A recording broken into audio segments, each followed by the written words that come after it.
Your mom and dad. Your mom and dad. Your mom and dad. Your mom and dad.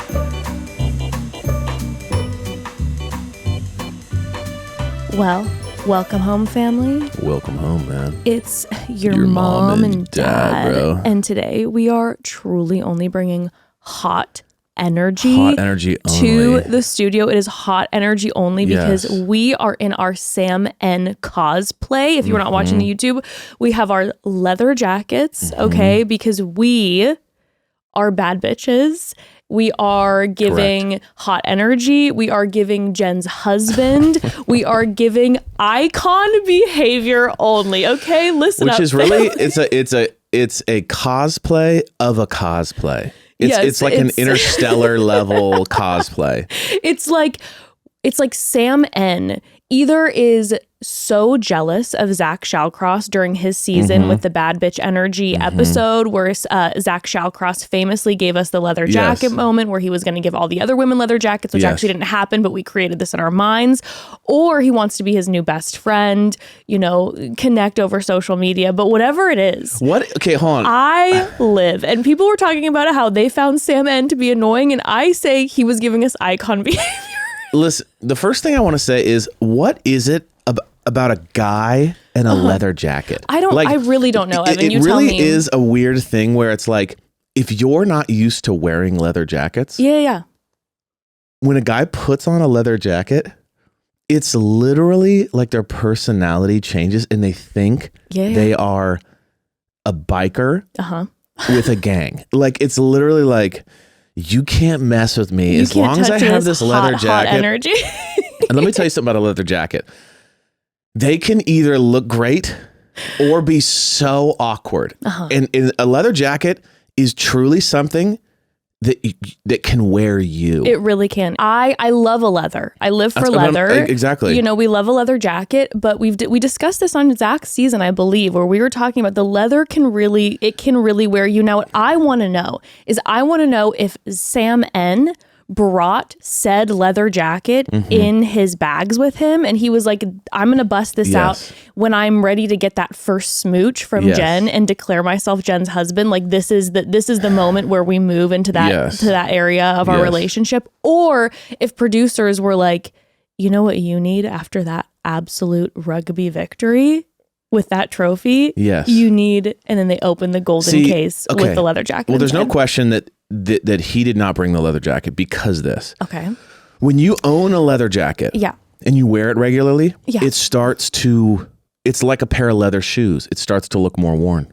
But perhaps he bought the leather jacket for this simple occasion. Okay, then if he bought it for whatever, it's the same type of thing, which is that leather jacket was clean. Like, not a wrinkle in the leather at all, which means it was a first take. It was a move. Okay, so can I explain what I think happened? Can I just make this note? We do have to remember who we're discussing. Sam N gives me pristine energy. He gives me everything's folded perfectly. I mean, the man curls his eyelashes. Like, everything is perfect, okay? Yes. So he gives me the type of guy who buys a leather jacket and then buys specific leather cleaning scrubbing materials that's true. To keep it clean. Keep it absolutely clean. It's like his classic car. Like, you know, his closet is it's absolutely steamed. There's steamers just pulsating in his bedroom when he on constantly. Amazon bought the leather jacket, he also bought the cleaning products to go with it. And some sort of leather steamer that I'm unaware of. Yes. That's all I'm saying. So what I think is going on with him is that he came in and he goes, I'm going to be husband material. Yes. Jenn is going to be very interested and turned on by this idea that I'm saving myself for her. Yes. Conceptually. For love. Yes. So it's like, I'm a love virgin. I've, you know, and she is going to, no relationship. Yeah. She is going to feel that she is special because of that. Correct. It didn't go to plan. Okay. No. So she didn't bite on the like, wow, this man is so pure for me and so considerate of my feelings that he saved his entire love life for me in this moment. Yes. So he goes in going, I'm going to be a good guy. It doesn't get the reaction. He then gets access to a phone. Okay. He snuck it in. Okay. And it's only to go on Instagram to look at alpha male content.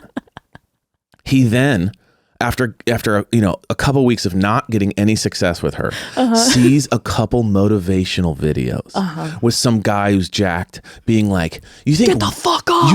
You think women like a nice guy? They don't. They crave a bad boy. They crave when you walk up to a girl and say, this is what you're going to do. And this is your life. And I'm taking control. Women love that." And he goes, "You know what? They do love that." He goes, "Order me a leather." He goes right up to the producers and says, "I need a leather jacket stat. Yeah. And I'm going to be the most alpha." Overnight shipping. Overnight shipping with the leather products. I'm going to be the most alpha badass in the room, and I ain't taking no for an answer. So then he just kind of goes into that day with main character energy. Yes. It's fake alpha, so it's falfa energy. It's always a falfa energy. It's a falfa energy. Sure. And so his thing is like he's cosplaying this guy on Instagram that he's seen. Yes. And so and so then therefore obviously very not honest and coming from a place that he's normally in. So it gets out of control quick. Yes. So he's not able to kind of find the nice balance of like, how do I adapt myself into this? He just goes, "I'm a new guy and he goes all in. So then not only is he being Jen's husband, Falfa energy, he's also interacting with the men like that. And he's got his trophy and he's walking ahead quickly. Like the moment where he was rushing ahead of everyone was one of my most favorite parts of the episode. Well, because he watched a video that said alphas walk in the room first. And everyone will look at you and go. So it's giving a more alpha version of the golden fedora. It's a lot of like, instead of getting like a mystery type teacher. Yes. He's got the guy that's like a bodybuilder and he goes, "You walk in the room, you command the room. The room is yours to take." So he's got all these kind of checklists and things. Well, how do I walk into a room? How do I play the game? How do I talk to her? This makes sense because, from what happened last episode into this episode was absolutely wild, which is why I call it truly iconic behavior on television, because we had last episode where there was the stripping date and he felt uncomfortable, which, we totally see and hear, but then he decided to go out and declare his love.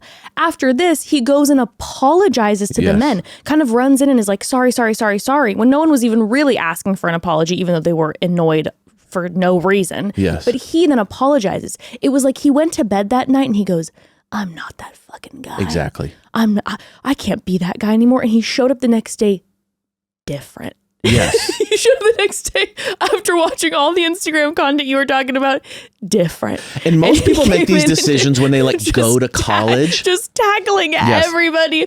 Bad bitch. He was, and like he said, he was manifesting. He was on his, you're right. Because all those guys on Instagram too, the fake alpha dudes, it's like, we live for a manifest, but this is a different type of manifest. Yes. We're talking constant manifest energy, hot energy, bad bitch energy. I will be her husband energy. We will become intimate, and that's going to change the game energy. And one thing he forgot is generally people make radical, fake changes in new groups of people that they can convince they are not the old person they were. Right, so it's not like people that they were with nearly 6 hours before.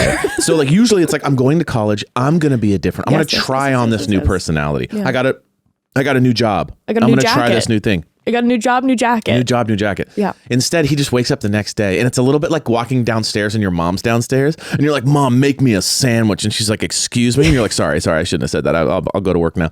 Like that's kind of what the guys were like, "Dude, he is an emotional basket case. He's all over the place." Like yesterday, he's crying about the fact that he's like scared, and that today he's like looking at all of us being like, "You're mere babies in my plot to take over the world." Like. It's very funny. But you tell me that that's not iconic behavior. But one thing I will say. Yeah.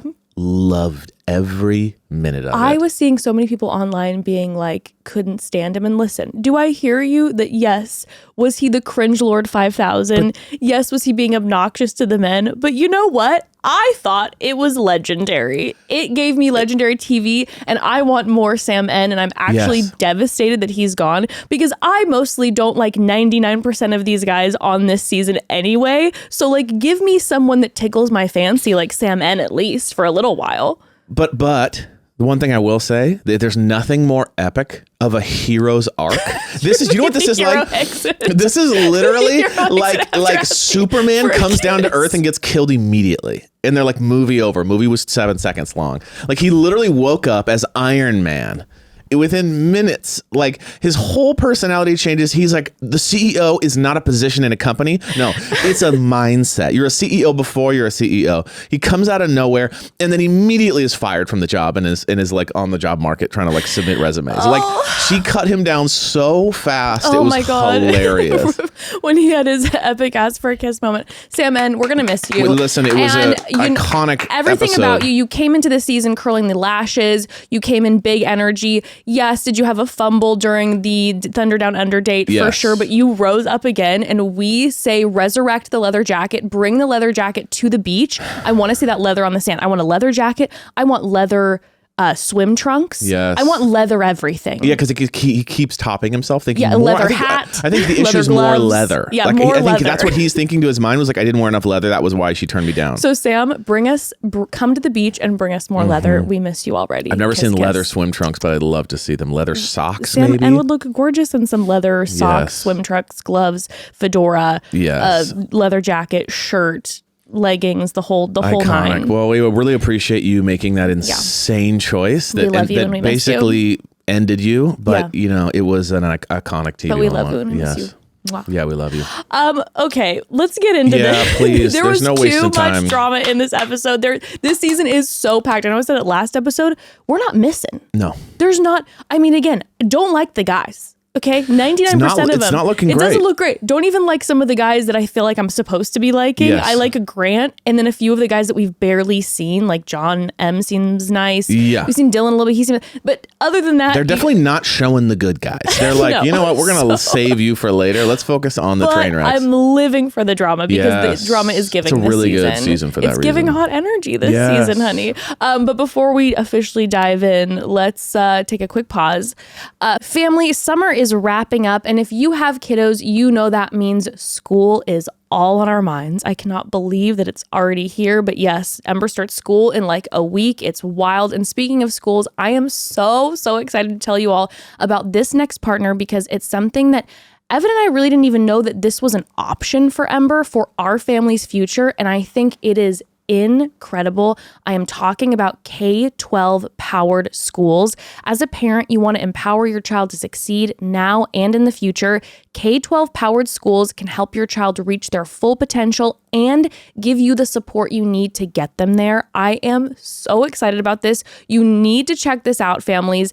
K-12 powered schools are accredited, tuition-free, online public schools for students in kindergarten through 12th grade, designed with an engaging curriculum that supports individual learning styles. Yeah. It's incredible. It's actually wild. We didn't know this was really an option. Yes. And the more we learned about K-12 powered schools, the more we learned how incredible the option really is. K-12 powered schools have state certified teachers specially trained in teaching online. They utilize hands-on innovative technology to make learning interactive. K-12 powered schools even offer special opportunities, extracurricular activities, and in-person events. They have more than 20 years experience helping students gain the skills they need to thrive in the future. One of the things that I really love about K-12 powered schools so much is that with K-12, learning is personalized and provides the flexibility that your family needs. I feel really passionately about this because, listen, all kids are different and all families are different, and K-12 powered schools provide that option. Like for a family who's off the grid or traveling constantly, or for a child who learns in a specific way and feels better at home. For so many reasons, K-12 powered schools are an incredible option. When school can be anywhere there's internet access, they can learn at their own pace in their own place. Join the more than 2 million families who have chosen K-12 and empower your student to reach their full potential now. Go to k12.com/momdad today to learn more and find a tuition-free K-12 powered school near you. That's the letter K, the number 12.com/momdad, k12.com/momdad. Okay, should we just dive straight in? Yes, please. Let's just get into this episode. All right, we are now The group is now in Auckland, New Zealand. I am so very jealous. I mean, they're in Australia. Definitely a bucket list. Those two places are bucket lists. Yeah, we haven't been to either of those places, and I really, really want to go to New Zealand. But they're in New Zealand, and the boys are still fighting. Sam M, is like, you know, I never think about Devin. I don't even know really who he is, and yet I'm writing poetry about him every single night. I'm like, can you both just give it up and kiss already? Like, stop. Like, just kiss already. You guys are both so obsessed with each other. Just be best friends. I mean, I think that's like, what it honestly, really is. Like, I think that they would be best friends. And I think it's like honestly, you might not be wrong. I think it's one of those things that when you feel like you're occupying a similar space. Yeah. It's either like you hate each other or are like, we need to go to dinner now and hang out forever and go to the game and chill and go golf. Like, it's one of those things where you're like, I do think that like they could turn a corner and become besties. Yeah, because it's one of those things where I guess Sam M is probably used to always getting the ladies because of his like movie lines and his looks, and Devin is used to always getting the ladies because of his banter. I think if they weren't competing for the same woman, they'd be really close. They'd probably like be going to the bars together and just be ugh. Yeah, straight up. I don't know. I'm just thinking. I know, but I think you're right. Now it's a realization that it's like, wait a second. that I agree with and I hate, but I agree with it. You said just kiss already, and I'm like, I think you're right. I think, I feel like they be besties. Yeah. Wow. Yeah. Interesting. You guys, let's do therapy on this podcast together. Yeah. See if we can bring it together. I mean, you know what? No, honestly, though, Sam and Devin, they can find another therapist because I don't know if I want to occupy this space with their therapy. Okay, got it. Sorry for volunteering. But we see first, I have to say, we see Jesse and Jenn eating. We haven't seen Jesse around this season much at all. And all of a sudden we get a lot of Jesse moments in this episode. We see them eating at a restaurant together, and we find out some tea that we have been talking about for years throughout podcast history. We're like, they're not allowed to eat. They never eat during their dates. And we have a moment where Jesse breaks the fourth wall and is like, by the way, it's my fault. And we see video footage of him when he was the Bachelor asking questions of the women like so what's your relationship like with your family? It was weird to see that footage because I had never thought about it really. Like, I know we had talked about it here and there, but like I had never actually thought about the fact that like when you're at dinner, you go, oh yeah, I totally, and you like cover your mouth while you're talking real quick, and you're kind of have a drink, and you're kind of like, it's back and forth. Or how is it? You like it? Yeah. You know, even asking how the food is, whatever.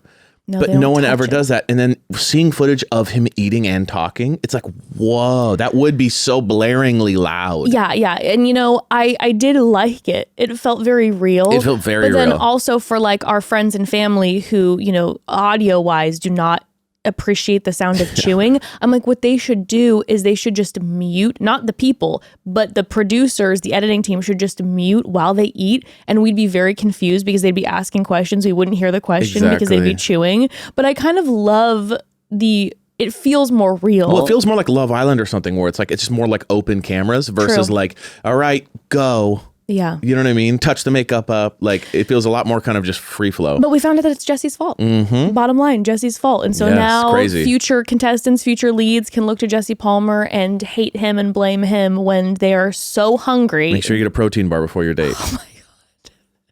It's like you're in the most beautiful locations in the world and you're not allowed to touch your food. Yes. But it was a nice little like insight. I was like, appreciated that. It was a wild breaking of the fourth wall. It doesn't happen often. I appreciate them letting that happen. Me too. Thank you. Yes. Thank you, Bachelor. Thank you. But Jesse's beaming. Yes. We go from not really seeing him and he looked a little sad to all of a sudden this episode, you know what it is? He's been fed. They fed him and now he's happy. He's able to be himself. Big eater. He's beaming and he's been fed. Yes. But we find out, so they're, like I said, they're in Auckland and they have a moment where Jenn is chatting with the men before she announces that she's having a one-on-one date. Yes. And even in that chat, she's like, any bucket list things you guys want to do while you're in New Zealand? And a few of the guys are like, well, I don't want to have to jump off of that tower. And they point to the one in the background. And Jen's like, me neither. Yes. I recall that I had to skydive a few days ago. And then they threw a spider on me. Helicopter. Yes. I don't like heights. Heights. So that's going to be a no for me. Yes. Just a little side note moment there. We find out the one-on-one is going to be with Sam M. He's thrilled. Devin says that, well, Sam has 4 lines. one of them being my authentic self. So he's expecting he's going to bomb this date because he won't be able to converse. Right. And before we talk about his date, I do want to say, I agree. I think the only reason that this date didn't absolutely crash and burn conversationally is because the producers hooked up Sam M. We'll talk about the details of it, but with an adrenaline-filled date. Yes. I feel similarly about Marcus. We had an adrenaline-filled date with Marcus, which then leads to passion and emotion and connection where you all can talk about that wild experience that you had after and your adrenaline's pulsating. I think if we would have had a very basic date with Sam M where they like Walk went to around a the town. market, it would have flopped and Jenn would have seen that he has nothing to say and only to smooch. 100%, because he never has anything to say. Never. His whole thing is like, hey, what's up, baby? Like, that's his whole thing. So if he can just keep the talking to a minimum. Bother you, baby girl? Yeah, you bother me. Like, which is like the weirdest pickup line ever. But like, if you can keep the talking to a minimum, where it's action, and then when you only talk, it's post adrenaline. Yeah. You could almost fall in love with someone you don't even like that way. Well, there you go. That's you literally could just be like, oh my God, like that was so scary. And it's like, it's the end of the world vibes. It's like, should we make love before the apocalypse? It's kind of, it's giving like that. And I think that was done on purpose. Yes. Because I think they probably knew that if they had a standard date, Jenn would discover, because she's been having some questions about him, Jenn would discover that he's a dud 5,000 and he has nothing to say. Yes. I just, by the way, had a thought that made me giggle. How he's been saying, you bother me, like a pickup line. What if he just like really means it? Like he like doesn't like no, her. I just talk like this, and I said I just really don't like. But he's you. like, I just want to let you know, I don't really care for you at all. Yeah. I'm here for fame and glory, but like, truthfully, you bother me. You bother me, actually. And she's like, stop it. You're so crazy. And he's oh like, no, God, actually, I'm blushing. very unattracted to you. Stop. You're so funny. He's like, I've been trying to tell you this whole time. But because of the way he talks, like, everyone thinks exactly. it's just he's flirty. He's like, no, like, I really don't like you. No, like, I think your personality's bad. Stop.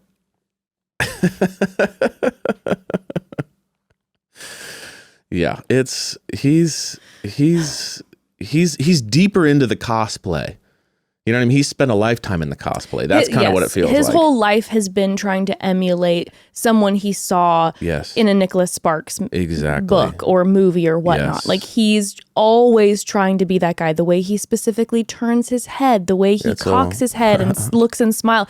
Everything is calculated. Even when she was talking to all the guys before she called the date, he was like smiling at her like, do we even need to do any of this, or should we just get married now? Like, he was looking at her like the smile, like we have something no one else does. He loves a whisper too. He always leans in and does a whisper, like during the rose ceremony, like, you keep me guessing. Or like during the stripper thing, he's like, let's not make this PG or whatever. God. And then during the dinner portion, when she's like opening up, which again, another moment where I think he didn't have a lot to say. Yeah. But she was coming probably off of the adrenaline and really being vulnerable and revealing things about her past. So she was talking, but then his response was like whisper, you are worthy. You're worthy. You're like worthy. Weird. Everything is a whisper. Very like 50 Shades of Grey, 40 Shades of Grey. What is it? What's the movie? 50 Shades of Grey. It's very like, you're worthy of this. It's like the if you just say it without the whisper, it's a very true statement. You are worthy. Yeah, but he wanted to 50 Shades it up. He's like trying to like make it sexy. He's like, your childhood trauma, I accept it. It's like, oh, is that supposed to be like hot? I don't know. Like, we're talking about something kind of serious here. Yeah, he's insane. So anywho, you bother me. Sorry, it's so stupid. Now I'm gonna think of doing talks. If you invest regularly, you can have retirement. If you average about 8% a year on the market, you too could retire early. I need to look up what he does again. I don't remember. I think he's in construction, like he's contractor or something. He's always whispering to the wood beams. Those 2x4s aren't going to hold the roof. That's a weight. That's a barrier. That's a barrier loaded beam. Just touches the beams. It's turning me off. Yeah. Have you installed the AC unit? And the guy's like, what? You know what this wood reminds me of? Oh my gosh. He's like, they call me 2x4. Ew, gross.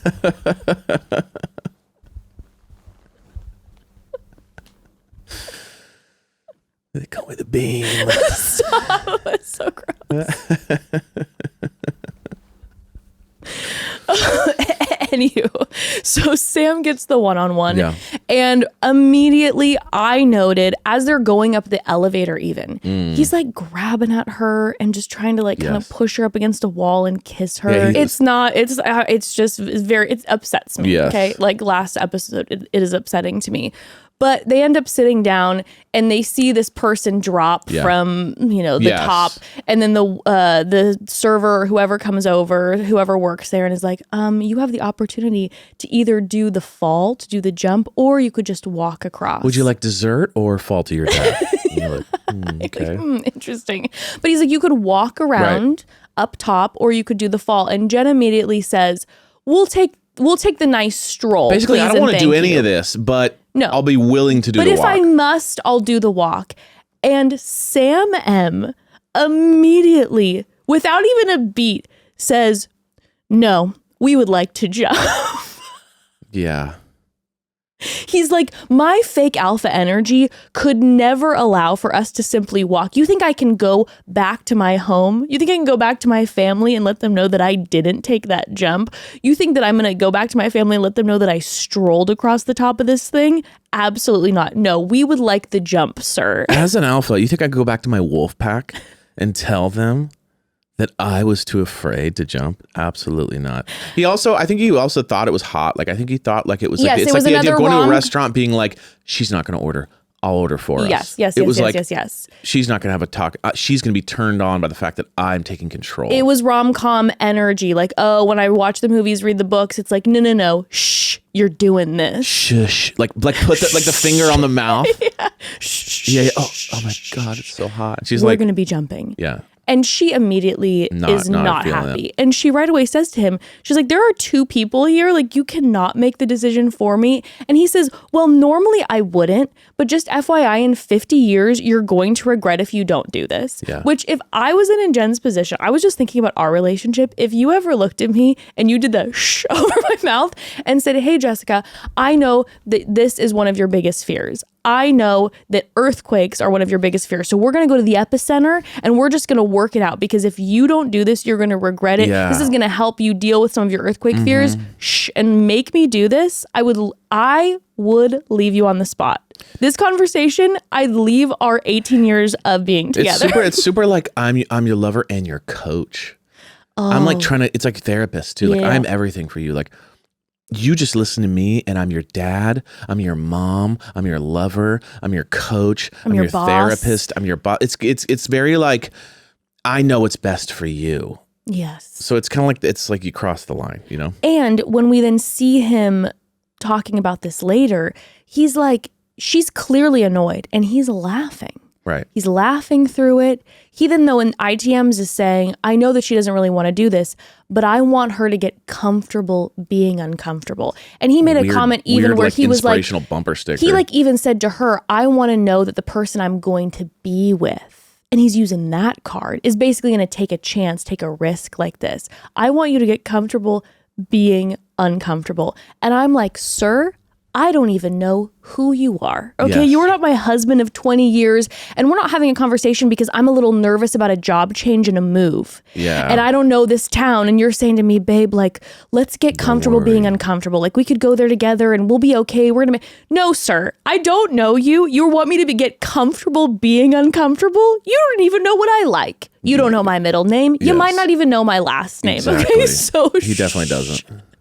But Sam's family has entered the chat. So online in the past few episodes, when Sam's been getting heat, the family, the sisters, I think brother, perhaps cousins, parents, everyone's getting involved on social media and talking. So let's talk about that for a second. But first, we got to take another quick pause before we talk about Sam's fam.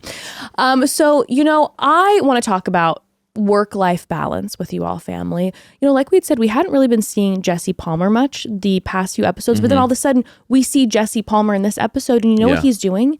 not only is he working, he's doing his favorite thing as well. He's eating. Okay, Yes. he's enjoying his work while he's at work. And I feel like that's a good example of some work-life balance, Yes. right? I agree.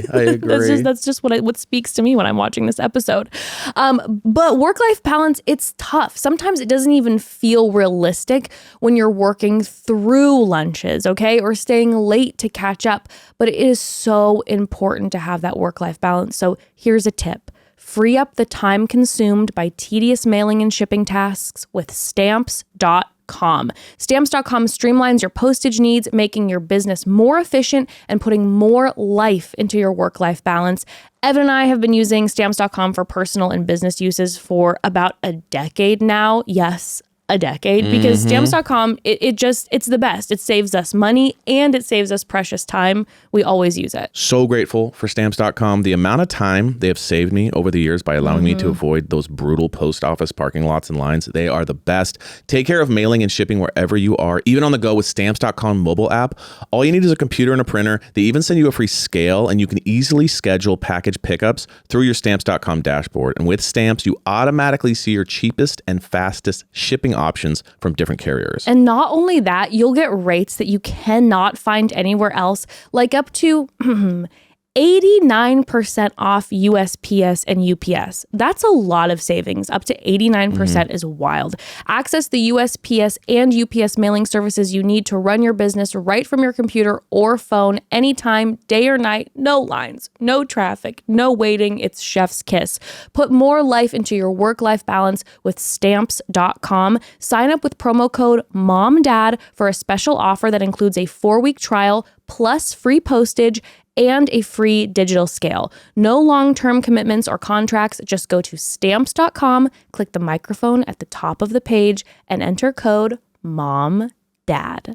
Okay, so let's talk about Sam M's family online during specifically this date. Yeah. So obviously I had very strong feelings about the way that Sam M was handling this date. Also not comforting her until literally the final hour. And then it was like the most minimal, like she ran into his arms and was like, God, please, I'm scared. Okay, please stop laughing. Please stop trying to get me to be comfortable with being uncomfortable.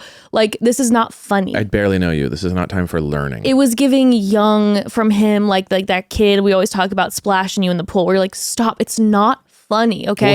Well, it was giving, he really wanted to do this. Yes. So he was trying to rationalize it with her. Like, how can we make this like a growth moment? Because I actually really want to do this. And I'm like, Sam, you know what you could have done? You could have been like, baby girl, I know you're so scared.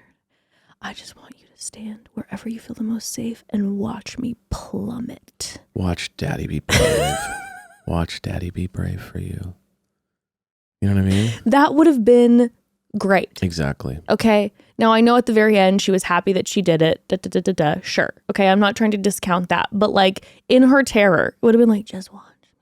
And then if she saw you do it and thought, you know what? Maybe I want to try it too. And then done it on her own. But when you say, I'm happy I did it and I'll never do it again. Are you really happy you did it? Yeah, probably not. You know what I mean? It's like, oh, I went to this restaurant. It was amazing. I'll never go back. And you're like you're proud of yourself for conquering a fear, but also that's usually like I'm proud of myself for doing something horrible I was forced to do. For sure. It doesn't give romance to me. I'll say that. But so Sam M's, like I said, the sisters, perhaps brothers, cousins, nieces, nephews, I don't know. The whole family is out here commenting on all of the Bachelorette content. Sam M himself is like commenting smoke and mirrors, putting up captions on posts and then deleting them about like, it's not what you see. And then the family's like, we can't wait till ABC actually shows what really went down. This isn't what happened. This isn't what happened. Basically calling out the edit. And like, you're not seeing what brought him here. You're only seeing certain levels of this, and that. And to that, it's no secret I don't like Sam M. Okay? I've said it from the top. And normally I am one who is like, this show is so highly edited and I always am like trying to be generous. And I do think there are definitely things about this that could have been edited. Perhaps behind the scenes, producers were telling Sam M, you really, really, really need to do this. You really need to. And Jenn really wants to, but she's going to want someone. So maybe there was that type of stuff going down, pushing him to talk about Devin more. So I get that there's a piece of that, but I also don't buy it. I bet that this is a show that editing is involved in, but I'm not moving. I am not budging in my feelings about Sam. And I fear, Sam M, and your family, you might get sued. So you should probably be careful with how much you're throwing around the edit conversation while the show is still airing, just as a heads up. I mean, I don't really have a lot of thoughts on this other than why is your sister and mom talking about they weren't there? Like, I understand if they just believe. I understand if there was like a hometown and then they watch the hometown and then they're like, that's not what happened. We were all there. But if he does get a hometown, they haven't seen it yet. But all you're doing is parroting back what he is telling you happened. Yeah. So and I don't know if I believe Sam and it's also giving like you get in a fight with your neighbor and then the whole family comes out and you're like, no, I'm just talking to this person about like whether the tree branches are over the like property line. Yeah. And next thing you know, like daughter's coming out being like, get out of here. And you're like, why are we fighting? Like, why is everyone here? This is just about, you know what I mean? It's giving everyone's fighting on the lawn. And I appreciate a family like who stands by, but my point is as well, in agreement with you, they weren't there. So there's a chance that maybe believe my son. Yeah. That's what's going on. There's a chance that your son maybe has his perspective of what happened. Excuse me. It's just one of those things where I do always try to be aware and empathetic of the editing that's going on, but in this specific case, I can't help but feel how I felt from the top about the energy that I get and the things that I have seen. And there are some things that, at least from what I can tell, we don't sound Frankenbit. Like talking about breaking Devin in half, or that like Devin uses his mouth, but you use your fists. Like that, we saw you literally said the things. So yeah, what it sounds like to me is that they're trying to lessen the blow of what's to come. Oh. Like they're going, like if we can get everyone to question everything about Sam, interesting. Then when something actually happens, they'll go, see, we've been telling you this from day one. Get worse. I think something's bad. I think something's coming. And so I think it's one of those things where they wouldn't like, it wasn't like a crazy episode where he did the worst things of all time. It's like, he was being lame. He did this like forceful thing. It was lame, but it wasn't like, here comes the girlfriend. Here comes, his marriage that he's currently in. You know what I mean? It wasn't like an insane thing. It was just like he behaved bad, like not very great on a date. So for them to be like, to me is like we're getting ahead of what's coming. Well, and they were doing that before. Exactly. This episode. So if they're doing it in small things, that means when big things come, it's going to be like, see, they're just messing with it. They just don't like him. Interesting perspective. All right. Well, I wanted to talk about that because, I'm a little bit like, okay, well, there are certain things that like, maybe Devin was worse behind the scenes. Yeah. And they're making Devin look better. Mm-hmm. I don't doubt that that's potentially an option. Potential. Again, this is coming from someone who I'm not a huge Devin fan. Right. I think he's entertaining, but there's still something about him that I'm not like, oh, hell yeah. I think he's great TV, but I'm not like, oh, a Devin stan. Right. Or I don't even really love him on, I don't know. I have very mixed feelings. So I understand that there's probably pieces where it's like, oh, you didn't see this about Devin. Yeah. But still. Yeah. But still. Weird. Anywho. So the rest of this date, it's just, they go up, y'all, they go up 630 so feet. Crazy. Okay. So scary. I don't think I've ever stood that high in my life. She talks about how this is way scarier than skydiving, and I would assume I would agree. I've never been in that situation, but are you joking? Looking down from those heights, truly terrifying. Yes. And he's hanging off the edge. He's like, come on, baby. Da, da, da, da. And I'm not going to lie either. The instructor, I know that she was probably trying to just do her job, but if I was Jenn, I'd be like, stop it. Yeah, because the instructor was like, come on. No, the instructor was like, come on, do it. You need to do it. Do it. Come on. Just try it. I'm like, I said no. Yeah, kind of like everyone. I said no. Like I felt like she was one more right. Be like, if you don't show your man love right now, I'm going to take him. It almost was like, wait, are you trying to kind of show Sam that you could do this? So then like you guys will have like a little thing in case it doesn't work out? Honestly, I was like, everyone stop pressuring her. She said no. But in this moment, when she then kind of dives into him and is like, oh my God, I'm really scared. And then all of a sudden, I feel like what he caught wind of is, oh shit, I could get a bad edit right now. This isn't going to look good because now she's crying and is like holding on to me for dear life. Mm-hmm. So then all of a sudden he goes, it's okay. We don't have to do anything you don't want to do. We don't have to do anything you don't want to do. And then all of a sudden he turns this corner and Jenn, oh no, I was like, no, Jenn.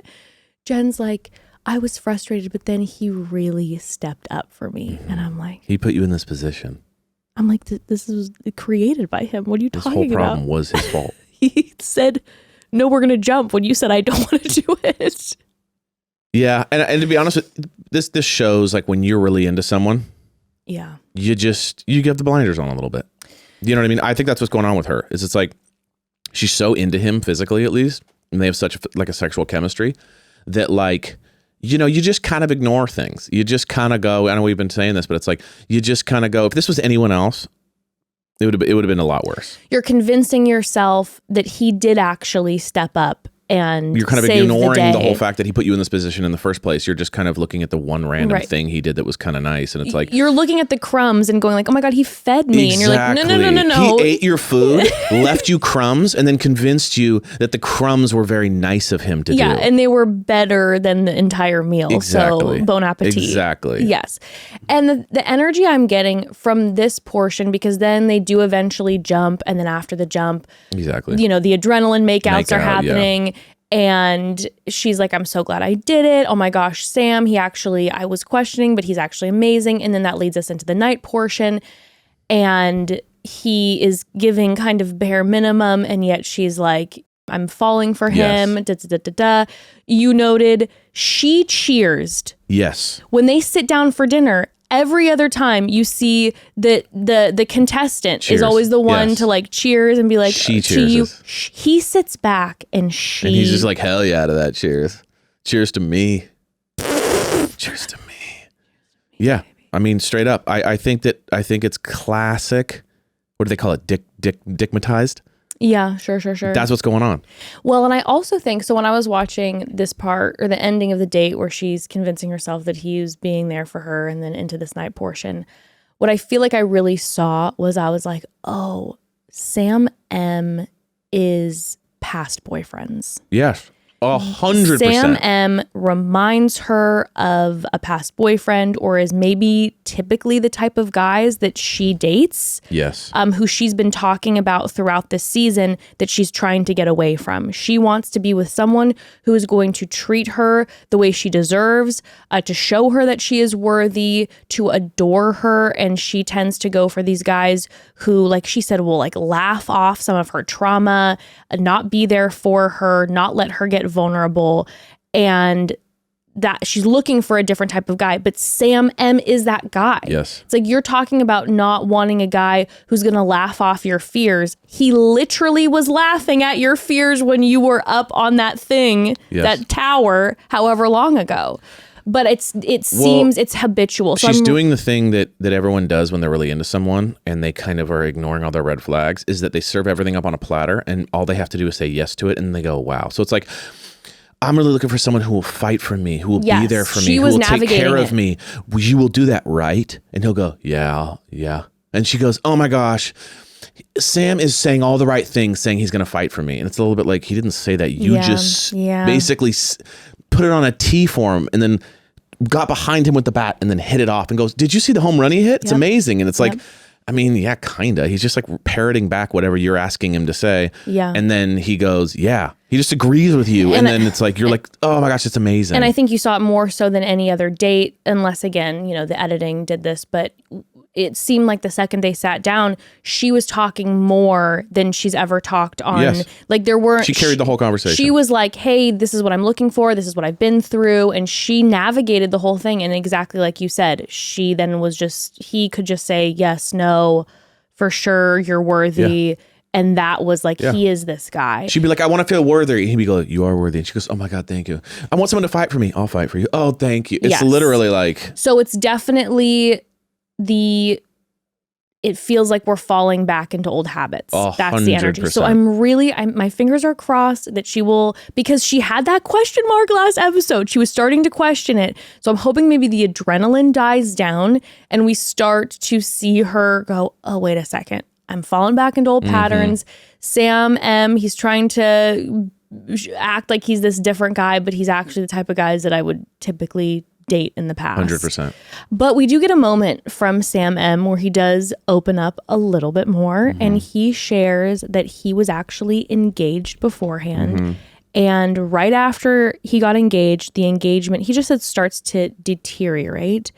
And he ends up finding out that there was another guy. Yeah. His fiance was, we didn't get details, but it sounds like cheating with another guy. And okay, first of all, if this went down, I am very sorry. Yeah. It's like getting cheated on. It's traumatizing. It's terrible, et cetera, et cetera. But I'll just say I'm being such a bitch about him, but I would just like to hear the other side of the story. Yeah. Is all I'm saying. I'd like to hear the other side as well, because at the end of the day, after seeing what went down earlier on their date where it was like, be comfortable being uncomfortable, I'm a little bit like, well, what did it look like from the other person's perspective? I'm just curious about it, okay? Yeah, I just gotcha. have some questions. Yeah. I'm not trying to be a bitch. I'm not trying to take away the pain if that did happen. It's terrible. But I have questions. Yeah. Whereas, and I didn't feel like when we heard from Spencer, who was like, I was also engaged and got cheated on, I didn't feel like I was walking away with question marks. Yeah. I was like, oh, I feel like I can see what went down here. This one, I'm a little bit like, okay, I'm so sorry. I would love to hear like what exactly went down to make it deteriorate. And like, I'd love to hear her perspective as well. Yes. That's just... I'd love to get some more details on that. I would like to get some more details. But we hear Jenn say that her fears about Sam are not real. She's like, I was worried about Sam, and now my fears about Sam, I'm convinced they're not real. She's crying. We're all like, oh no. Convinced yourself. No, girl. Yeah. No, girl. She gives him the rose, and after she gives him the rose, he's like putting her on the table to kiss her. She says she's falling for Sam. Crazy. And I'm nervous. That means it's over. That means it's up to him to mess up. Nervous. So I think where he might mess up is I think he might get too confident. Because like we said from the first episode, and now the people are saying this, he gives Luke P energy. And will him now feeling super confident about this make him the guy where he's the instigator and interrogator and all of this in the house, where she then sees it because he's like, I got this in the bag. Yeah. We shall see. I think that he's a guy who likes the chase. So I think now that he's got her, he's going to start losing interest. Interesting. So I think it's going to come across. Okay. Yeah. All right. Well, we shall see. Next we have the group date. Yes. The group date. Rugby. But before we get into that, we got to take another quick pause, family. So it has been hot the last few weeks. Honestly, the last few months, it has been hot, which TBH means we have been spending a lot of time inside of our house. And I was thinking, if you're a cat parent and you're spending all this time indoors like us, the worst thing would be a stinky litter box. Yes? Just like wafting in the heat of your home, right? In the summer, and the stinky litter box is also so common, right? So guess what? We have a solution for this. We have a solution for your problems. It is Pretty Litter. Nothing beats Pretty Litter's ability to instantly trap odor. I am telling you, it is truly incredible. Since my father, aka the Cat King, started using Pretty Litter a few years back, when I walk into his house, I smell nothing. I just smell his candles and whatever he is currently baking in the oven, because he is also like the baking king, the cat king, the baking king. He does the candle king, all of it. But Pretty Litter's ability to instantly trap odor is unbelievable. It is ultra absorbent. It's lightweight, low dust, and 1 6-pound bag works for up to a month. Yeah. And speaking of it being hot out and not wanting to go out, you won't have to go out with Pretty Litter, because Pretty Litter ships free right to your door, and you never run out. You don't have huge kitty litter bags taking up space, and even better, you don't have to lug those huge tubs from a store to your car and even into your house. And on top of all of it, something that provides cat parents peace of mind, Pretty Litter's crystals change color to indicate early signs of potential illnesses in your cat, like urinary tract infections, kidney issues, and more. They really have taken care of all of it. Pretty Litter's amazing. You have to try it. Go to prettylitter.com prettylitter.com/momdad to save 20% on your first order and get a free cat toy. That's prettylitter.com/momdad to save 20% on your first order and get a free cat toy. prettylitter.com/momdad. Terms and conditions apply. See site for details. All right, on to the group date, which includes everyone except Sam M and Devin, because Devin gets the second one-on-one. So pretty epic that they did that, by the way, just that they put like both of their dates right next to each other. It's a great way to just like turn the heat up. Well, it's because then they got to have their moment where during this group date, we see Sam M and Devin having a stare down. Yeah, it's great. It's so great. They did a great job. It was like very much giving me Bachelor of Yore, like Hannah Brown season, like just like the face off, the face off, the confrontation, and they are staring at each other. And that moment was wild because again, why is Sam M sitting there? Like Devin's waiting for his date. Why is like that? Why? But that's what I love about it. Is like they just like stick him in a room in a ring. Yeah, just make him sit down there. And that was another thing. Again, okay, Sam M's family. Maybe there was editing involved in this, but from what we gathered, Sam M basically said to Devin, I don't care about you at all, but like, why do you act like such a little bitch around me? Yeah.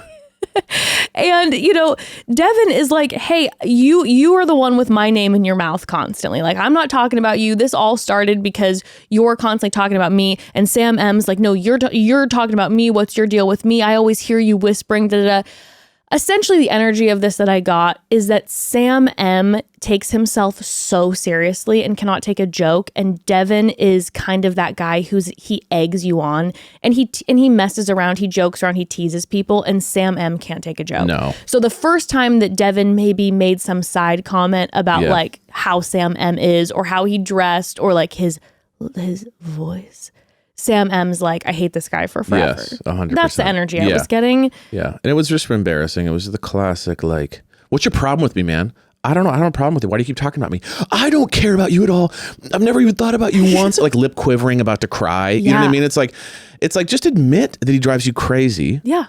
And admit that like, I don't like the fact that please don't talk shit on me while I'm out of the room, but any of that stuff. But it's like, instead it's like I'm going to prove to you how much I don't care about you by yelling at you and almost crying. I'm so mad. It's like, do you not realize that you're exposing the fact that he is driving you crazy? Like, just admit it. And it's like, Sam M, every time you try to confront him, it does make Devin look better until Devin starts to then aggravate more. But because he typically handles confrontation better. Well, and it's also like Devin's not the one coming up to him being like, I don't like you. I don't respect you for no reason. Like Sam M just keeps making it about like this respect thing where it's like, I don't respect you. I'll never respect you. And he's like, cool. I don't know. Like, I don't work with you. You're not my friend. Like, I don't need you to respect me. So he just sets himself up. I think he thinks that like he's going to get something out of Devin, and he doesn't realize that Devin's much better at talking than he is. So he keeps looking like caveman vibes. Yeah. Totally. You know what I mean? You're like, I hate you. And he's like, okay. And he's like, why don't you? It's like road rage. Yeah. You're like wanting a reaction out of him and he doesn't give it to you, and then you just freak out. 100%. 100%. But back to the group date portion. So it is a rugby date. All the men literally race to get to Jenn first. By the way, I don't know if you noted that. Like they see each other and they're like, 1, 2, 3, go. If I would have a group of like 13 men on a foot race to get to me first, the level of ick that I would feel is astronomical. Yeah, I'm like, please don't race to get to me. Don't trip and fall and just take me out. But they are then met by a group of Maori dancing the haka, which is a cultural Maori dance. I have to say, this episode with the rugby date and then with Devin's episode, we actually got like a lot of time with like the Maori people and got to see more about their culture and their traditions. It was amazing. It was really, really cool. It was amazing. I was so glad that they did that. And especially in Devin's date, like we really had more time with the Maori people. It was awesome. But then they introduced that they're going to be doing rugby, and the one guy who's done it before is Marcus. He does end up getting injured. We'll get into that later. And rugby is basically football with no pads. So it's so intense. It's like way more dangerous. Like, I can't believe someone didn't get more hurt. I'm surprised someone didn't end up like in a hospital or something, because it's like, it's so gnarly to just be running around tackling fully grown men at full speed. It was wild to watch. Like, it's just a recipe for snapped joints and, I'd be in the hospital 100%. And we hear that there's not more time if you win. So this is definitely one of those dates where you're like, maybe, take it easy because even if you lose, like keep your wits about you so that later when you're with Jenn, you're not injured. Exactly. So I would be like in the very back, barely giving it. It's so not worth it. And we heard Jenn say too, we'll see which guy, pulls me to get more time. Yes. So she cares about who's going to make an effort to like pull me. Well, the one person who makes an effort to pull her is Sam N. He's on the sidelines with her. He's being playful with her. And I feel like he did a great job up until he became weirdo guy. Like he was doing a really good job. He was doing kind of Devin stuff. He was like pulling her aside. He was picking her up. He was being playful. He was teaching her how to tackle. Like that was like, and the guys were getting annoyed obviously because it's like a respect me thing going on over there. But I truly do feel like he was doing a great job of like finding his moments, picking his moments, because he knew he'd probably get cut without it. He's like, dude, I haven't been able to spend any time. So I like that. I did too. And they put their jerseys on. He's on the blue team. He writes Jenn's husband on his back. Funny. I thought that was funny too. I thought that was a smart, cute moment. But then he gets out on the field and we just see him going for it. Which was awesome. I mean, he was like killing it. He says bad bitch energy, hot energy. He's like, I'm going to do this thing. I wouldn't regularly, but I'm going to go for it. Even the rugby announcer, she was like, he's kind of like the best out here. Which was sick. And he's like really putting it all out there on the field for Jenn. And he's just like, this is my wife. Yeah. So funny. So, I mean, in those moments, I agree with you. I felt like he was crushing it, but the guys are so annoyed. They're annoyed by the fact that he was talking to her alone. They're annoyed by the fact that he has Jenn's husband written on his back. I think they had him just like nailed as like, he's a nobody here. So like zero competition. So now all of a sudden he's kind of coming out of the woodwork and trying to like create this thing. So I think for them, it was like, we were prepared to kind of just write him off and have him not be a factor. But they were also annoyed at him for declaring his love last week. And I'm like, you guys. There must be something about the guy in person that they really when just people don't just like. probably are rub annoying. each other the wrong way. Yeah. He's probably just kind of an annoying person. 100%. But I was just like, if I was one of these guys, okay, after last week where he did what he did on stage, and then he has this moment where he's then running in front of the guys with the trophy, wearing his leather jacket, taking Marcus's spot, God forbid, because he wants to sit in the middle. I'm like, if I was one of these guys, I'd be like, just let him have his moment, okay? It's just so non-threatening. It's so silly. Let him have his moment, okay? It all went to hell last week. He's panicking. Like, have the maturity of just letting him do what he's going to do. And guess what? He gets himself eliminated. 100%. Right. It's again, it's back to this weird like boys club of like we're control. Everyone has to check in with us how they act. It's bizarre. If it's like agreed to by the group, then you're cool. As opposed to like just be yourself, have fun, try out things, do your thing, let everyone. I just don't know. It's this weird like I'm controlling the dynamics. I'm controlling your emotions. It's really weird. So bizarre. Well, his team ends up winning the rugby date. So like, of course, he grabs the trophy, and I do think the guys. Love that he was like, I won this thing. That was great. That was my favorite thing ever. Was him walking with the trophy and the jersey, being like, "I won." Not like it wasn't like archery and like he won archery. It's like he was just on a team that won, and he made it like my championship. And you could see in the night portion, Austin was getting annoyed, and I feel like that was the first time we saw Austin get annoyed. And I'm like, that's because Austin was on the blue team, and he was like, he's like, no, the one that Austin he was won. Like, don't take my moment. Yeah, too. Exactly. And it's like, you guys. Well, even Grant said, I don't remember, it was like John or something. He's like, John scored all our points. You know what I mean? I was like, you didn't even score a single point. And he's like, it was really funny. I found it endearing, hilarious, obviously annoying, but like you said, so non-threatening. No. And so then when the night portion begins, we're already going in mad because Thomas N, he's like, he made it the Sam N show. And I go, Thomas N, Sam M is not here right now. So please do not continue and carry on his energy, because Thomas N took the torch of Sam N and he ran with it in this night portion. And I'm like, so stop. Corny.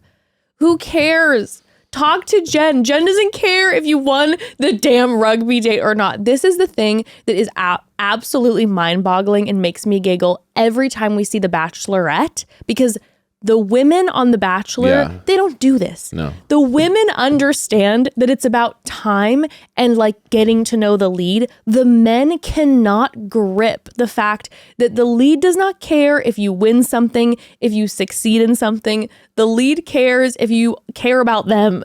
So it's like, when are the men going it's to feeling learn? like they cast caveman energy for the show. They're kind of like let's get the guys that don't really work in subtlety and let's get them riled up and they think that like winning a rugby game is important. Like that is so funny to me. It's ridiculous. Whenever like when there's certain guys that don't really get into it, you kind of see the difference and you're like, oh, that's how we would all be, like realizing how stupid this little game is. Yeah, you're like, I don't. But you gotta love just the jock that's like, this matters. But when the night portion starts, the guys are so annoyed. Even Jonathan, who we haven't really heard get annoyed. Yeah, everyone's annoyed. Is like, he says that Sam N is pissing him off. He's acting like it was his win. He goes in with a white t-shirt and leather jacket. And then when he tries to sit on the couch and Marcus like kind of sidelines him and he's like, this is my spot. And he says, you better check yourself. I'm like, this is the most immature thing that's happening ever. Of course, they all want to sit there because that's where Jenn's going to sit and you can grab her first. But like Marcus being like, check yourself because Sam N sits next to him. It's like, it's so funny. Ignore it. He's like, my water's right there. My water's right there. It's like shotgun. I said shotgun first. I get to sit in the front. No, I do. It's literally that. And then the guys later, they're like, Marcus was trying to sit there and that was disrespectful because like Sam even like took up space on the couch for the trophy. It sounds like we were the mom and like these are sons and they're like ratting out each other to the mom. In the back of the audience car. is the mom and we're going, okay, yes, we know. Mom. He took my treat. You know what I mean? Sam, he drank my water. He had 6 Skittles. I only had 5. He spit my water. He poked me. It's very, he won't move his seat. You know, he won't move his shoulder. He's taking up the shoulder. You know, it's he took his shoes off. He's putting his feet in my face. It's just like. Exactly. It's so embarrassing. I'm exhausted. It's so embarrassing. I'm exhausted.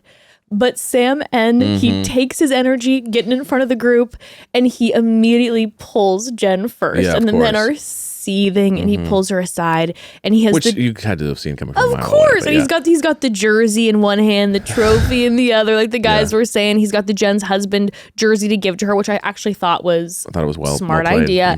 But all the guys, they're stewing now. They're just like, he's 25. He's a boy. He's a boy. This boy's never been in love. Get him out of here. And I'm like, again. Is he 25? I think so. Dude, there's people that are 24. Like, I don't understand. Like, he's the same age as pretty much 80% of the people there. Maybe a year or two younger. I think there's a handful of, I think he's definitely one of the younger ones. Like 27. It's like, whatever, dude. It's like. But it's also, it comes down to the then competitive nature when you like step back and go, if she likes him, she likes him. If she doesn't, she doesn't. Right. Okay. It doesn't matter how much time. If you like someone, if you like someone, you like somebody. If you don't, you don't. And you guys are like, he can't be in love. He's 25. He doesn't understand. Da, da, da, da. Again, coming in for the win because he is the one guy that we're seeing that I love is my King Grant. Yeah, of course. And he's always the one that's like more like, yeah, he's annoying, but whatever. Let's just chill out, guys. And Grant's the one when all the guys are talking shit about Sam. Sam comes in and he's like, okay, let's lay it out here. Sam N. I just want to say today, super proud of you for what you did. And Sam N's like, thank you so much. But Grant's like, super proud of you. He's like, the difference is between basically the confident and the arrogance. And so today, rubbing everybody a little bit the wrong way because you're kind of pulling the arrogant thing. And then when Sam N starts to go off and all the guys start coming at him, Grant takes a step back. At one point later, he kind of laughs off something and he's like, oh man, it is what it is. But Grant is a king because Grant didn't talk shit about Sam N behind his back. Mm-hmm. He talked to him in person and said, I'm going to put it all out there and let you know why everyone's a little annoyed, but also let you know I'm proud of you. Yeah. But then when the argument starts happening, I take a step back and I'm like, it is what it is. I said my piece and I'm going to leave it there. Yeah. He is crushing it to me. Also, Grant had a moment with Jenn. He's so cute and sweet. Yeah. And 100%. I feel like he's there. He's hometowns. He has to be, right? Yeah, 100%. He's locked in. He's ready to go. But can we talk about that's all fun and dandy, but can we talk about the Thomas I just wanted to have a one incident? thing because like there's so many guys that are just like I can't stand it. And Grant really is crushing it and he's wonderful and I love him. I wish I had a ring right now. I'm really bummed that I don't have a ring on. Oh, to hit the glass? Yeah, but like that Thomas thing was so funny to me because Thomas, for the second time, just gets absolutely destroyed.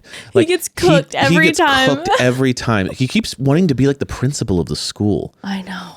He takes Sam N out and he goes, "Hey, buddy," and he goes, "Hey, boy," and he goes, "Clink, clink," which is like a weird like listen thing. I don't know what that was. Taps like he his goes, clink, aura clink, ring goes, on the wine glass. We need to talk, and it's like, you're this, you're that, you're acting like a child, you're just this. And then Thomas, I mean, listen, Sam is actually the one who's annoying everyone and is being like, kind of abrasively fake alpha and is like doing all this stuff. He's being annoying. He's being annoying, which is totally valid 100%. for everyone to feel annoyed by him. But my favorite thing is when Thomas doesn't have anything really grounds to stand on. He just goes, "You need to stop acting like this. And you're just a little boy, blah, blah, blah." And then Sam looks at him and just goes, "Why are you talking to me right now? You should be talking to Jenn." Basically like giving out honestly. the free game almost. I mean, like, yeah, all this energy that you're wasting on me, you should be talking to her. You should be interrupting. You should be going over there. You should be doing everything to get to her like I am. Why do you care about what I'm doing? You're talking about me being a boy. And Thomas can't literally like fathom it. He's just like, "But you need to be respectful." And he's like, "I don't need to do any of that. Just go talk to her if you want to go do it."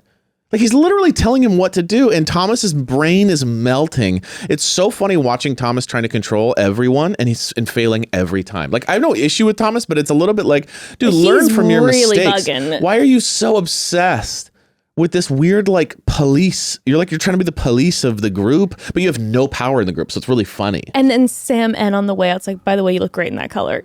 I mean, the ultimate disrespect is to, after you manhandle someone that's trying to like be your dad, you go, "By the way, you look great in yellow," is hilarious. Just throw the compliment at him. Oh, that was like, you should go talk to her. I mean, funny. You look great in yellow. I mean, that is hilarious. He like threw it over the side of his shoulder too. And I think he genuinely meant it. I think he was like, "You look great in that color." He's like, he broke character for a second. Yeah, he's like, "By the way, just FYI. Yeah, FYI. I know I'm an alpha right now. But love your shirt." But that's the thing. The bottom line is with the whole situation where when they sit Sam N down, and then when Thomas pulls him aside, and when the men sit Sam N down, I was really baffled too about how upset Jonathan was. It rubbed me the wrong way because I've been liking Jonathan, and I didn't love how frustrated Jonathan then was getting with Sam N. Like, I get being again annoyed and again, all the cameras, all the stress, I get your adrenaline is up, but I felt like the way that Jonathan was handling it versus the way Grant was handling it just showed me, it shows me why I really, I'm like loving Grant more even than I'm loving Jonathan, and I was liking Jonathan, but it just felt immature. Yeah. Because totally get that Sam N is annoying. What I just wish, obviously it's better TV that these guys are getting so mad about everything, but the majority of this group of men, it's like all these guys that you're calling out constantly are just being annoying or obnoxious or what you think is too much. But if you all just laughed about it like they were being immature or gave them a hard time in a way that's like, "Dude, you are so annoying." Mm-hmm. Versus like sitting down and having like proper like men's group study sit downs to confront, like call out your sins energy. If you didn't do that and you were just like, "Yeah, you're annoying, you're bugging me," and kind of laughed it off, it would be so different. So different. It'd be so different. Oh, it was wild. But then Sam N at first got his revenge on Thomas N. Yes. We'll talk about that in a second. We got to take one more quick pause. Family, listen. Warm weather brings many outdoor activities, of course, a gorgeous outdoor happy hour, hikes, pool parties, family barbecues. But with all that time spent in the sun, did you know it can affect your hair? Those rays can seriously affect your scalp and your hair, making right now the perfect time to start taking Nutrafol to help keep your hair healthy this summer. Fam, you know I started taking Nutrafol about 7 months ago, and I am loving the results. My hair has gotten thicker, it's gotten longer, it's gotten healthier, and I have way less shedding, which was always a huge issue for me. I had heard about all these amazing results from friends of mine and family who have been using Nutrafol, but now I have seen it on my own self, and it is everything, okay? Nutrafol is the #1 dermatologist recommended hair growth supplement with over 1 million people seeing thicker, stronger, faster growing hair with less shedding. Yeah, thinning hair is different for everyone, so a one-size-fits-all approach to hair growth doesn't really cut it. Nutrafol has multiple formulas that are tailored to give your hair what it needs to grow based on your biology, life stage, and lifestyle factors, and it's physician-formulated with drug-free ingredients. Nutrafol supports healthy hair growth from within by targeting key root causes of thinning like stress, hormones, environment, nutrition, lifestyle, and metabolism through whole body health. And what I love so much, aside obviously from my amazing results, is that with Nutrafol, building a hair growth routine is simple. Okay, you purchase online, no prescription or doctor's visits are required, free shipping and automated deliveries ensure you'll never miss a day, and you'll see results in 3 to 6 months. Get results you can run your fingers through. For a limited time, Nutrafol is offering our listeners $10 off your first month subscription and free shipping when you go to Nutrafol.com and enter the promo code MOMDAD. Find out why over 4,500 healthcare professionals and stylists recommend Nutrafol for healthier hair. Nutrafol.com, spelled Nutrafol.com, promo code MOMDAD. That's Nutrafol.com, promo code MOMDAD. Okay, so back to the evening portion of the group date. Thomas N decides to take up Sam N's recommendation and pull Jenn. And he's in the middle of talking about family. And Sam N is like, I'm wearing a leather jacket tonight, so I'm interrupting this date because I'm a bad Saw that coming from a mile boy. away, though. Once Thomas sat down with her, I go, 3, 2, 1, he's going to come back up. He's like, I'm a bad boy with my leather jacket. It's time to incite the rules of the leather jacket. And when you're wearing this type of leather jacket, you always interrupt the date. And you go, do you know what's going to take this over the edge? Intimacy. If I give her my lips, it's over. He literally said, it's over. Once we introduce, but also saying introduce intimacy is the biggest boner kill of all time. Are you ready for me to introduce intimacy? Because once I unleash on you, your body will lose itself in the ocean that is my sexuality. So just get ready. Have you done Wim Hof method? Because you're going to need it.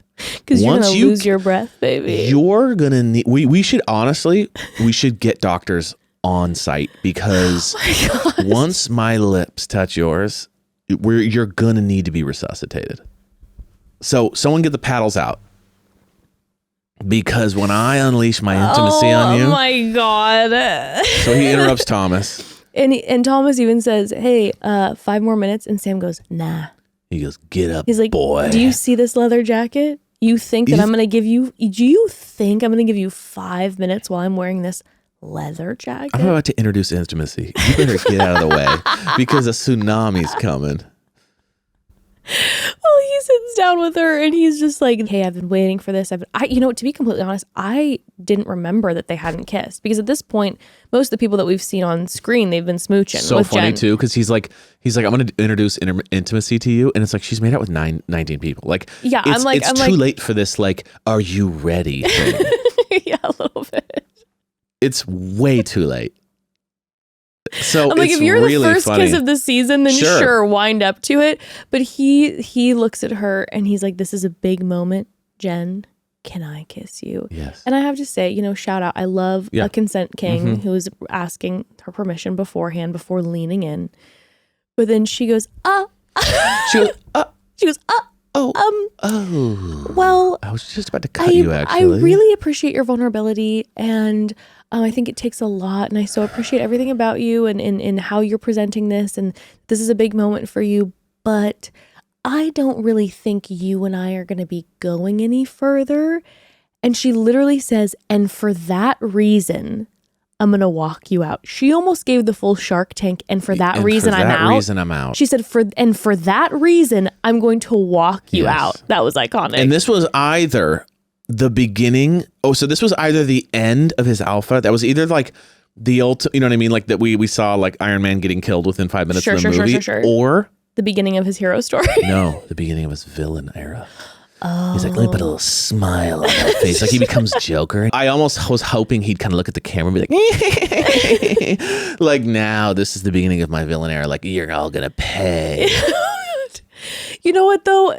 She said you gotta go, and he took it. Shout out to him. No. However you feel about Sam N. He went for it. He tried something. It didn't work, but at least he tried. Though, when she said you're out, he didn't go, well, wait, hold on, or cut her off and get cold. He was like, you know what? Thank you so much. I really appreciate your input. Yeah. And he left very respectfully. He totally did. And I have to say, shout out to that. He didn't leave. I mean, how many times have we seen a guy who like turn on the girl when it's like, what do you mean? Like, and then he starts snapping at him. That for sure, but then 100%. But then also after the confrontation with the men, like all of a sudden a guy going into the group of men and be like, what did you say to her to make her do this? Yes. He just like, you know, he just let it go. He took his leather jacket and he saw himself out politely. I wish you would have hung up the leather jacket on the way out and been like, it was nice. It was fun while it lasted, buddy.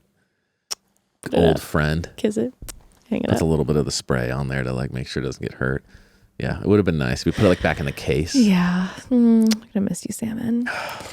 But Jenn comes back and tells the guys that he's gone. Yeah. Thomas is like celebrating. All the guys are so happy. And I'm like, oh no, is this going to make the men more intense about trying to get men out? Like we know we can get rid of anyone because who crosses our line. She sat with them and she's like, he's a lovely guy, you know. So she didn't know that they had a confrontation. But I'm like, oh no, are the guys going to think that this is because they confronted him, that now they have the power? That scares me. I'm like, oh God, here we go. We know what's best for her kind of thing. Yeah. Oh no. But she ends up giving the group date rose to Marcus, who she had a one-on-one moment with. It was cute where she had her stethoscope and she was like, I'm going to check in on you now because I saw that you got hurt during the day. It was so sweet and like charming of her. It was very sweet. But Marcus was very like, you know, he had a moment where he had started to get emotional then with the guys because he was like, I don't like to talk about being like weak. And then he told her that he's going to need a little more room. Basically, don't check in on me.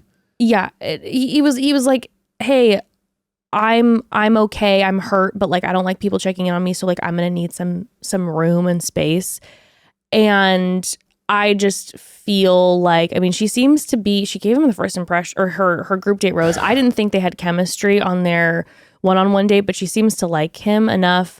I still feel the same way where I'm like, I don't see how this could work out because again, she seems to want someone who's more funny and a little more dynamic. Very intense. And this is like, hey, we're going to have to like be walking through me learning how to open up at all. Yeah. Because her checking in on him when he got like she was being a little like hurt so during sweet, the date. you know She was being super like, sweet. Yeah. But then her needing to check in, I'm like, this is going to be a lengthy relationship process. Yeah, this is a lot there. Yeah.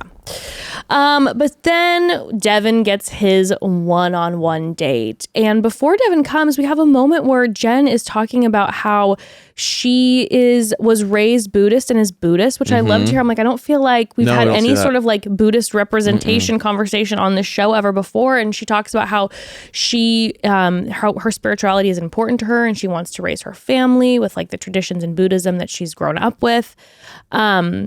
We then are greeted on screen with someone coming in with a traditional Maori welcome. And then they go in and there's a bunch of Maori people there and they're talking about their history and their culture. And then throughout this entire date, they get to spend some sit down like 2-on-2, like 1-on-1, but 2-on-2 time with some individuals talking about tradition and culture. They're asking to hear about their upbringing and their stories. Devin kind of made me laugh when he gets up because the whole thing was like so beautiful. And then Devin's like, I'm a wanderer. He's a wanderer. Like, okay, Devin. You know, here's a couple random American cities I have been to. You can call me a traveler. I'm a wanderer. Yeah. But he said that his dad came from Mexico to Texas, I believe. And he's like, where I live, there are no mountains.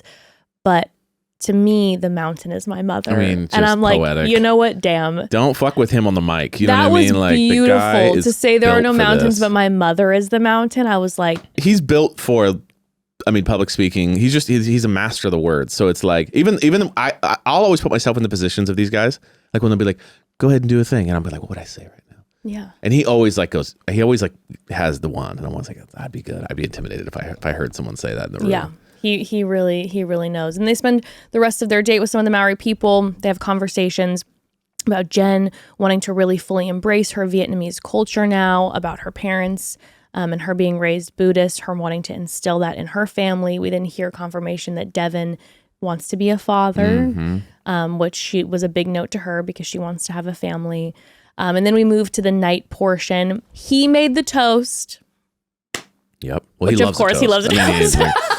He's like, the toast king. Let the man toast. He just wants to talk. But then we start to hear he's nervous for the first time. Yeah. You could tell he was a little on edge and he was going to have his moment of opening up. And he talked about how he grew up in a really tough environment, how his parents had, it seemed like essentially kind of had a fling, and then his mom got pregnant. Mom dropped out of college. Dad wasn't really around. Him and his mom moved around a lot.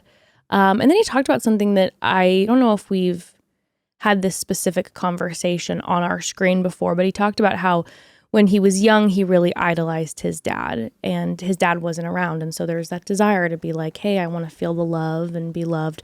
But he said, I was a tough kid because I was idolizing my dad, and it hurt my mom because my mom did so much for me, but she always let me be me and loved me throughout. And now as an adult, he's realized like who his mom is to him.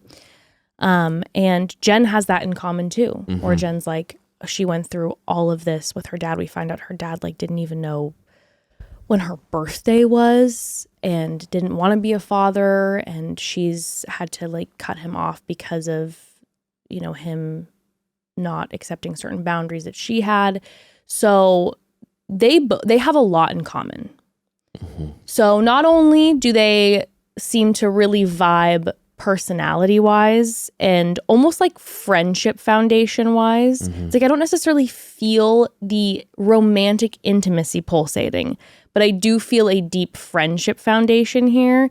And then on top of that, we have the big similarities of how they felt growing up. Yes. So I wonder with Devin how far he'll go. Yeah. Because I still don't quite feel the butterflies on her end. I think he's pretty over the moon about her. He seems to get the big butterflies around her. And I think for her, she likes him, but I wonder if it's more of a friend energy. And he's nice to be around because he's fun to talk to. A little bit. I think that what's going on is that like she looks at him and goes like, possible future husband material. But I need to also, like certain people I feel like don't need as much when it comes to the spark. They can just kind of grow into love someone and be like, oh my God, you're amazing and I'm into this. Some people are like, no, I need that like kind of raw thing a little bit. Well, she keeps talking about fierce. Exactly. Ferocious love, which I love the guys like keep talking about that. They're like, I can give you ferocious love. I'm like, stop. I feel like Sam and Grant give her big like spark, physical, kind of guttural, like, ooh, I want to be near you and on you kind of energy. I think he is like, she likes talking to him and being with him. So I think as long as like a Sam and Grant are there, it'll remind her that she doesn't quite have that with him. That's kind of what I'm feeling. Interesting, yeah. So it's like, I'm feeling like she's going, I wish I had the personality feeling and connection that I do with him, with the other guys, and vice versa. So we'll see if over time it works, but I agree with you. I'm getting like incredible connection, but not the spark. Yeah. Same. That's what I'm getting. I'm not getting the like, I want to just grab you. He tells her that he's falling for her and that he wants to celebrate her every day. And she gives him a rose. But she doesn't say it back. She doesn't say it back. No. And she didn't say it in the ITMs either. She said she's falling for Sam. So interesting. We'll see. But an opera singer begins singing from the balcony. Stunning. Stunning. You know, I don't like the typical like pop in with like the uncomfortable serenades, but an opera singer from the balcony with all those twinkling lights, it was gorgeous. It was incredible. And we hear Devin say he can't play it cool anymore. Yeah. He's like, beforehand, and it was interesting because we had some moments with him when he was talking to the guys where he was like, yeah, we're just barely getting to know her. Why are you guys tripping? This is just our time to get to know each other. But now he's got that feeling and he's like, I want it so badly to be me now. So we're going to see how that infiltrates his dynamic on this show. Yes. Is that going to make him hotter with the men? Yeah. Now that he's been able to kind of roll off some of the stuff and be like, and laugh it off and deal with it, is he going to get super, super, combative now? Insecure? We shall see. Interesting. It'll be interesting. But then the next day, we don't get a rose ceremony, no, family, in this episode, because we get a different surprise. We find out who this person is who is showing back up for Jenn. We didn't know. I thought, was it Blake Moynes, like the internet wondered? Is it Aaron Erb coming back? To say, never mind, I changed my mind. They didn't accept me. It was a random dude. It was an ex. But I mean, like random. We have no idea who he is. No Never idea. been on the show. Nothing.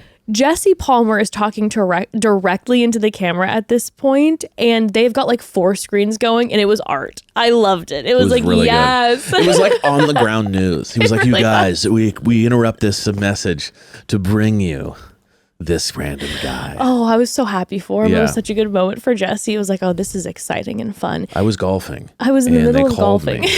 So this better be good. I was doing great, and they really messed up my round. Yeah, so exactly. This better be worth it.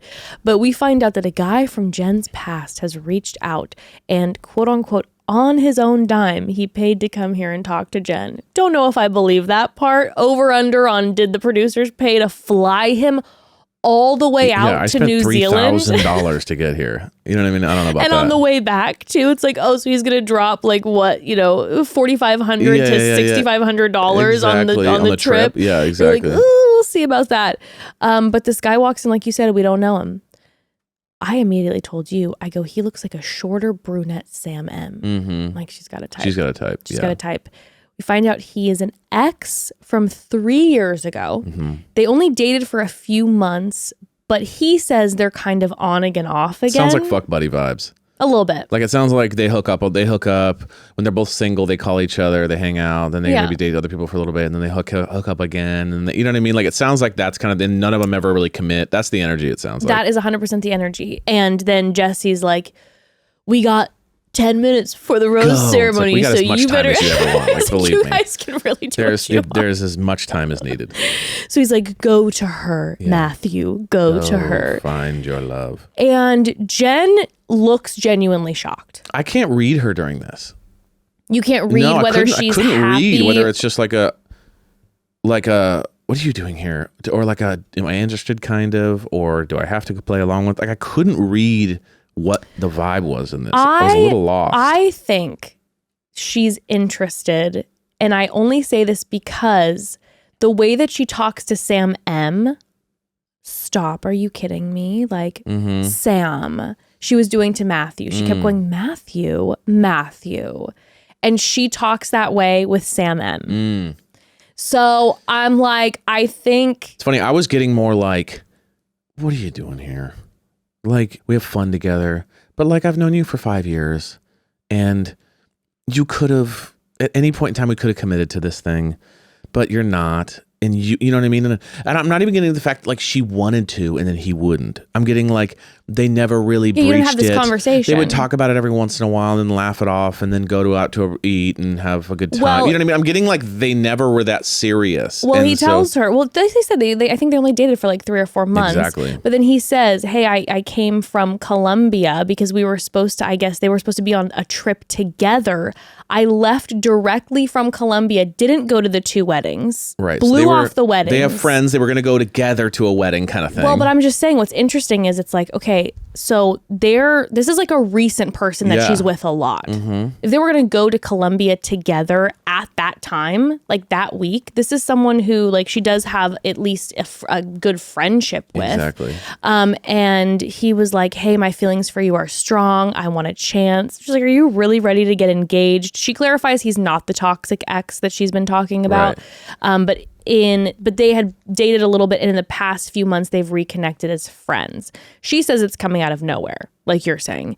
And he said, let's be honest, the past few months have felt different. And she said, you could have told me this before I left to go on the show. You're declaring you're like in love with me now, but you could have told me this months ago.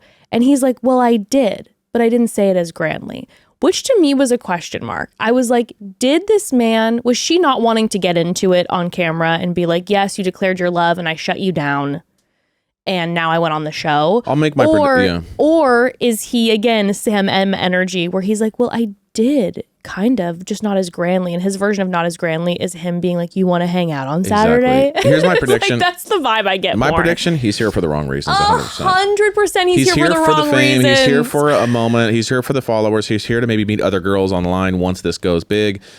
100%. And then the producers really love this. And she's like, maybe. He is 1,000% here for the wrong reasons. But he's not giving that he's like madly in love with her. He's giving like a man who shows. I don't want you to be kind of like all like swooped up with another guy now. A man who has opportunity after opportunity with you. Exactly. And then shows up when you're on a TV show and makes some grand entrance and is like, I didn't go to the weddings and da.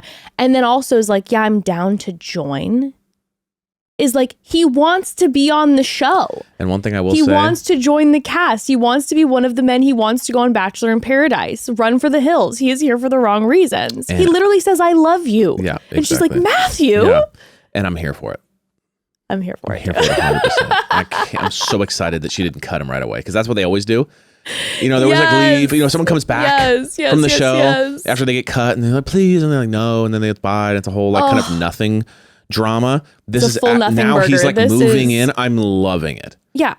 The guys are going to freak out. They're going to lose. Thomas is going to be like, no. They're going to lose their shit. Because what she says too, and what we brought up last week when we were guessing who it could be, when we said, is it an ex? She says, here's the bottom line. Matthew does know me better than these guys. Exactly. Love it. So he's going to come in. He knows her better. And she's like, but the guys are going to be upset. And from what we've seen, again, this could be the show baiting us.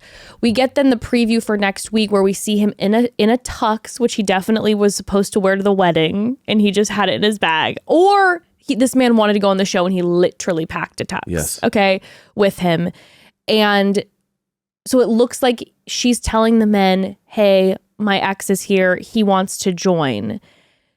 There's a potential, let's be real, that he's waiting in the wings. She tells the guys my ex is coming.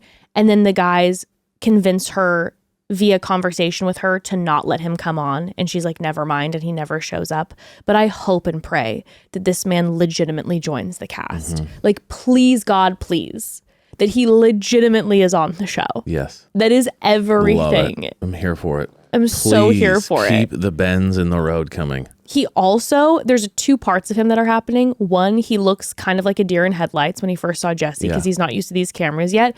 But the part two is that the dude turned it on quick with her. There's cameras there. He's never been on TV before. And he right away is just like, I bailed on the weddings. I love you. And I'm like, oh no, we've got a player in our midst. Like he is joining this cast. He is ready. Sam M's going to lose his mind. Oh, this might be, I wonder if this will be the explosion. What if this is going to rub a lot of the guys the wrong way? I could totally see some of the guys being like, you know what? I'm out of here. You're not taking this serious. What are your thoughts on like a lead bringing in someone? If you're one of the people. I'd be tweaked because I'd be a little bit like, you jumped into this experience for this. Giving people you already know the option feels, I mean, listen, I'm just telling you my opinion. I'm not saying there's a right or a wrong. She has every right to do whatever the hell she wants. My thing is just how I'd feel if I was a guy like really fighting in there, you know, and I was a guy who's like, not if I'm like a random, not like if I'm a guy already on the way out, but like if I'm a guy that's like developing a seriously strong connection and I'm, let's say top 3, I'm Devin, Grant, Sam, I would be tweaked because I'd be like, wait, we're really going somewhere. And then you give some like dude that you know another chance. It's feeling like you don't really like me that much. I would have to fight that feeling. I would feel intimidated if I was one of the guys because I'm like, great, she has a history with this guy and now he's showing up.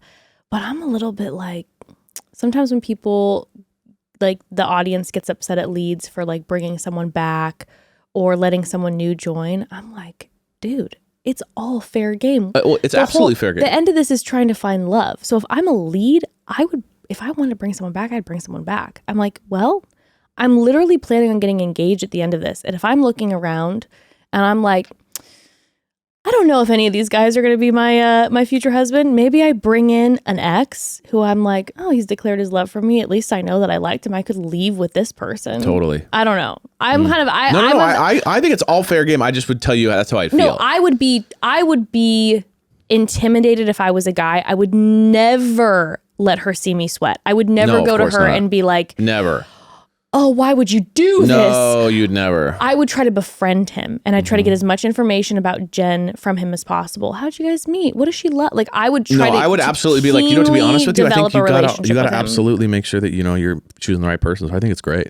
I would try to befriend Matthew immediately because I'm like, they're still friends because they're still like hanging out. So I need him to like me so that if she says, Matthew, never mind, you're out. He then can say well, or he can say, hey, I really liked Jess. Mm-hmm. Jess seemed like a good person. Mm-hmm.